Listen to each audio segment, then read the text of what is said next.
Hey folks, this is video 2 for Google Forms, and I'm just going to go right into my entire screen. Remember, if you are interested in the handout or the links, go down to the description of the video. Specifically, in the description of this video, you're going to get a link to this sample quiz. In this sample quiz, I suggest that you take it, give it a try once, but then go back into the form. And when you go back in the form, you're going to see that the responses have gone up, and you're going to see how to really work that tab. And then finally, you can go back to see how every single one of these questions work. I've done a good job, I feel, of getting into every different layout that you possibly have with a question, sometimes adding videos, sometimes adding images, etc. So at least you could go back to here and say, hey, how does that work? But where I left off the last video was about responses. And I had set up that quiz from scratch. Here's the blank quiz, and we know I had 0 responses. So in my sample quiz, I did it myself, and here's 3. So at the end of the assessment period, okay, so the due date is over, we're going to go here into this quiz and we're going to stop accepting responses. And right here, it says 3 responses. I go over and right down there, I uncheck it, not accepting it anymore. And I could write a response, but any kid who tries to access this is going to say the form's no longer accepting responses. Now, what old forms used to do was something basic. And what a lot of people then do is then click on this green little guy up here to create a spreadsheet. And all that data is being held in a spreadsheet. But now, since they have this aspect of a quiz that you turn on in your settings, it's going to be a lot more responsive. So an example, when I go into summary, the summary is going to give me insights. Okay, it's going to tell me what the score is, mean, median, mode, which is totally fine. It's actually going to summarize things and tell me, hey, what are the frequently missed questions? And as I scroll down, it's going to let me know how every single one went. So imagine this, you're giving it to 3 sections of students, 90 kids. You're going to have a good, a couple good scales to kind of let you know how things are going. If I scroll up, I could also go by question. So if I go here, these are my 9 questions here. So let me go to what image is not a Tesla? Question number 5 of 9. And I could see, here are my options, what's right and what was wrong. I could see that it was 4. I could see the responses, okay? On top of that, what I could wind up doing is if I wanted to, I could actually change things. I'll show you that a little bit later there, all right? So this student in this example, all right, you had to select all 4 to get correct. What happened? They did 3 of the 4, so they missed 1. You know what? Maybe I could change that a little bit. Here's what I'm going to do. I'm going to go into that student's response and up that number, or I could go into this response and up it for everybody. That's my choice. So I could actually edit questions right here if I wanted to. And all I have to do is just a simple little drop-down box and go to the question that I want. Or what I could do is I could do individual. Now, I set it up myself, so there's a little bit of a loophole. But with an individual, what you'll see here is you're actually going to see the student's name because it's collecting email addresses. So you'll know exactly which student took the test.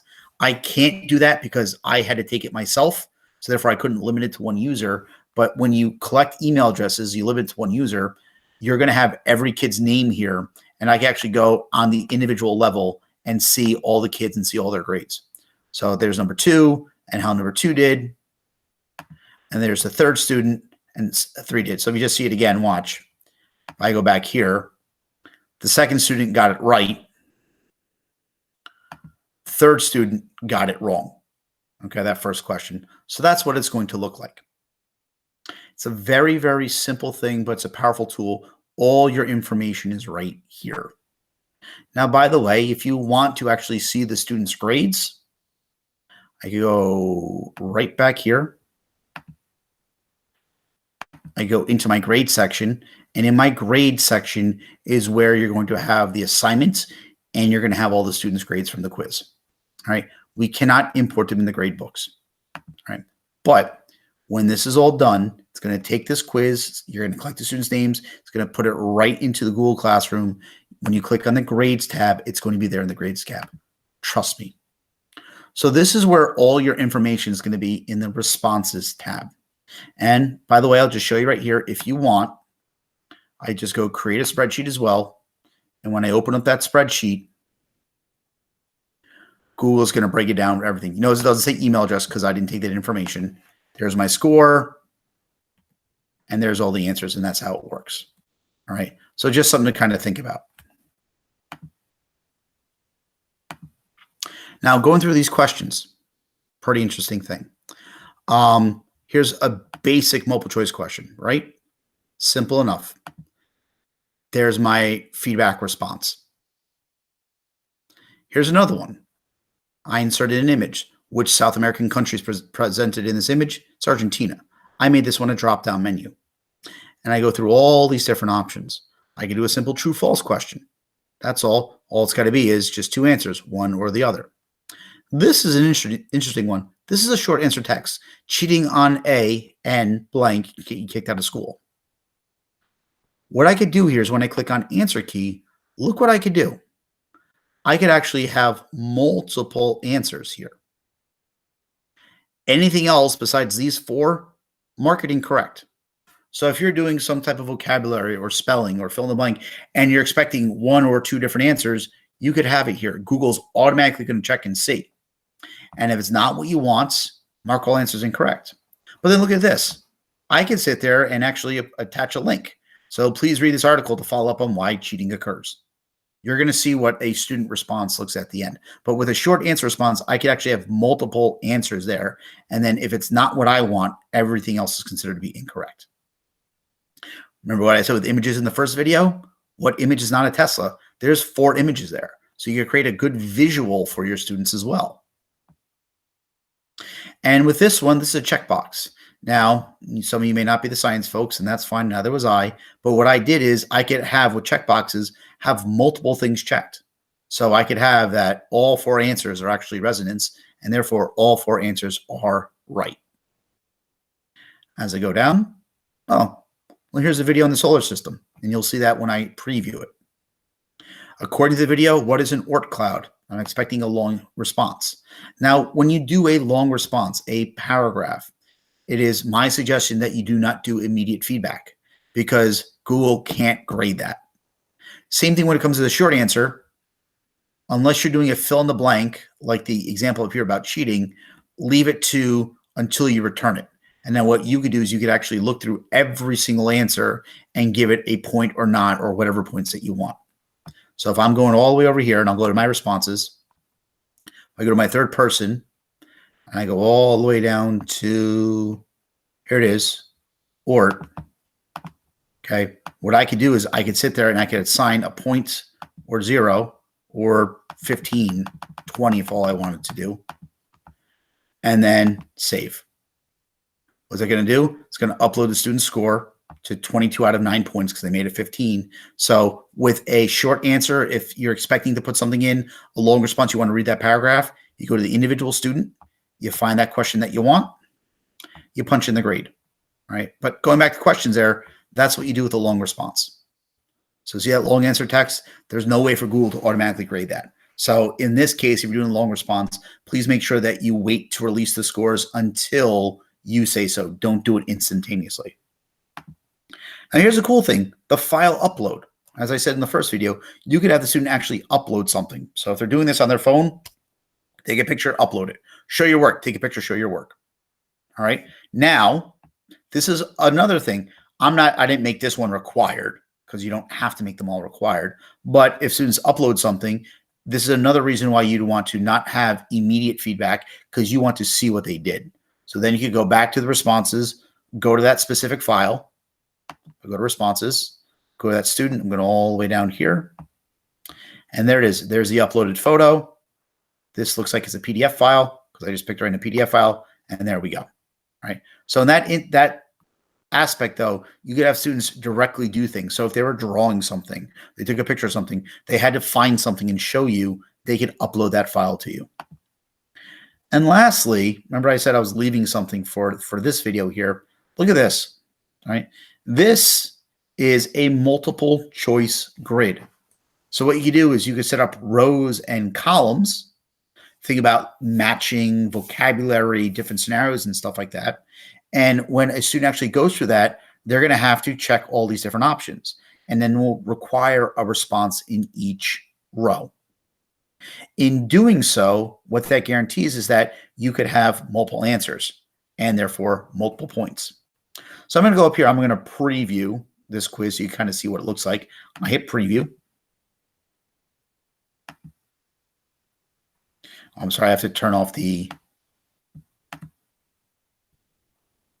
stop click the email addresses because it's going to block me out. I apologize for that. And I have to make sure that I am collecting responses so it doesn't kick me out. Okay, now I'm going to preview the quiz. So I'm just going to go click here, click a random answer. This is what a drop down looks like. True, sure. Cheating on a tests. Which one is not a Tesla? Tesla. That's a Tesla Roadster, by the way, number 3. Not a Tesla. I'm going to check all 4 because I know the answer. Oh, look at that. There's a section. I broke it up so that now it's a clear transition to the next one. Okay. Look at that. There's that video. I could play that video if I wanted to. I could pause it however I want. And now I can enter my response. Oort clouds are made of ice. Maybe that's the response you're looking for, maybe not, but you're going to have the determination to add those points later. Upload a picture of a planet. Add a file. Let's go. I'll just click a random one, select from my drive. And the first thing I see, coronavirus update. Sure, no problem. Upload. And done. And then, oh, well, what's the colors? Apple is red, orange is orange, and banana is yellow. Notice what it says here. It says I can only have one response per row. Technically, if you want to, you could have multiple responses in a column. You could actually change that option as well if you click on the little snowman. I hit submit. And I'm done. Now look at this. This is view score. So if you were giving instant feedback, this instant feedback is going to allow you to see the score. I understand you're saying, but Mark, look at this. It says submit another response. I had to leave that option open so I could show you guys some things. You actually want it to have it only one time. So if you do it one time, that little submit another response is going to be deleted. Okay. Because I allowed multiple times used, that's what it allows to submit another response. But when a student is done, when it's instant feedback, they're going to push the view score. If you're waiting for you to send it back, when you hit that button, it's going to get an email, but the email is basically going to look like the same thing. Here I go, view score. Well, it's going to tell me what I got wrong, and it's going to give me the feedback. It's going to tell me what I got right. Oh, look at this one. I got the answer right, and now I can actually click on this link, and I'll open up an article for me to read. I got that one right. I got that one right. Okay. I could do whatever I want to here. Now, this one says upload a picture of a planet. Why does it say wrong? Well, it's because I said, remember, if it's a long response or if it's an upload, you want to grade it yourself. So it was trying to do an instantaneous grade. And then right here, it figured it all out.